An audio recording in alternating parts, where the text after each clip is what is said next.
Assalamualaikum warahmatullahi wabarakatuh. Saya Pradita Dia Pitaloka dari kelas PSESD. Kali ini akan mereview makalah dari kelompok 4, yaitu yang berjudul tentang sumber-sumber hukum dan kewenangan pengadilan agama dalam menyelesaikan sengketa ekonomi syariah. Yang pertama ada sumber hukum formil. Sumber hukum formil atau yang dikenal dengan bentuk-bentuk yang dimana kita dapat menemukan ataupun mengenal hukum yang berlaku sebagai hukum positif di suatu negara. Sumber hukum formil juga memiliki bentuk yang telah berlaku secara umum dan telah diketahui ataupun berlaku secara umum. Yang pertama ada Hersian Inland Reglement atau HIR. Yang kedua ada Burgerlich Wettbuch atau BW. Yang ketiga ada Undang-Undang Nomor 48 Tahun 2009 tentang Kekuasaan Kehakiman. Yang keempat ada Undang-Undang Nomor 14 Tahun 1985 tentang Mahkamah Agung. Kemudian ada Undang-Undang Nomor 2 Tahun 1986. Kemudian ada sumber hukum material. Sumber hukum materi sendiri itu merupakan sumber yang dilihat dari segi isinya, dan sumber hukum inilah yang menjadi faktor yang membantu pembentukan hukum. Kemudian di dalam sumber hukum materi sendiri juga terdapat yang pertama ada undang-undang, yaitu peraturan perundang-undangan beserta peraturan pemerintah yang menyertainya yang berhubungan dengan ekonomi syariah, yaitu antara lainnya adalah sebagai berikut, yaitu ada Undang-Undang Nomor 10 Tahun 1998 tentang perubahan atas perubahan, Undang-Undang Nomor 7 Tahun 1992 tentang perbankan. Kemudian ada Undang-Undang Nomor 21 Tahun 2008 tentang perbankan syariah.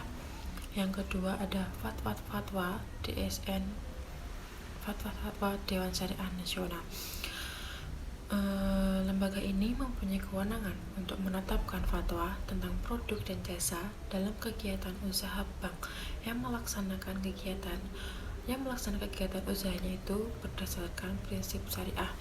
Kemudian ada akad perjanjian atau kontrak. Hakim harus memahami jika suatu akad perjanjian itu sudah memenuhi syarat dan rukun sahnya suatu perjanjian. Kemudian ada fikih dan usul fikih. Fikih merupakan sumber hukum yang dapat dipergunakan dalam menyelesaikan sengketa ekonomi syariah. Kemudian ada adat kebiasaan, dan yang kemudian ada kompilasi hukum ekonomi syariah.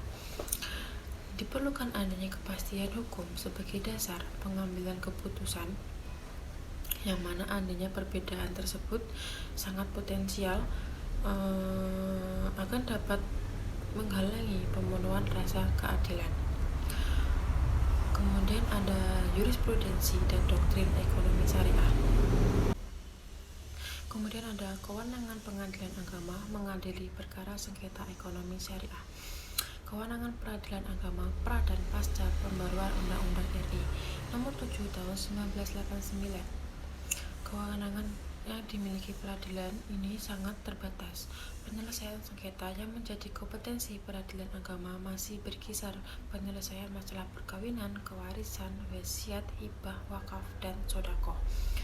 Kemudian ada pasca lahirnya Undang-Undang RI Nomor 21 Tahun 2008. Kemudian ada dalam hal para pihak telah memperjanjikan penyelesaian sengketa sebagaimana dimaksud pada ayat 1 akan dilakukan sesuai dengan isi akad. Kemudian penyelesaian sengketa sebagaimana dimaksud pada ayat 2 tidak boleh bertentangan dengan prinsip syariah. Kemudian menurut pasal 49 nomor 3 tahun 2006 menjelaskan bahwa pengadilan agama bertugas dan berwenang memeriksa, memutus, dan menyelesaikan perkara di tingkat pertama antara orang-orang yang beragama Islam di bidang perkawinan, waris, wasiat, hibah, wakaf, zakat, infak, sedekah, dan ekonomi syariah. Pasal 5 Undang-Undang Perbankan Syariah, para pihak diberikan kebebasan untuk menentukan isi akad tanpa bertentangan dengan hukum Islam dan BW. Menurut putusan MK nomor 19 tahun 2012, Majelis Mahkamah Konstitusi membuat putusan atas perkara dan menyatakan bahwa penjelasan pasal 55 ayat 2 tentang perbankan syariah bertentangan dengan Undang-Undang 1945 dan tidak mempunyai kekuatan hukum mengikat.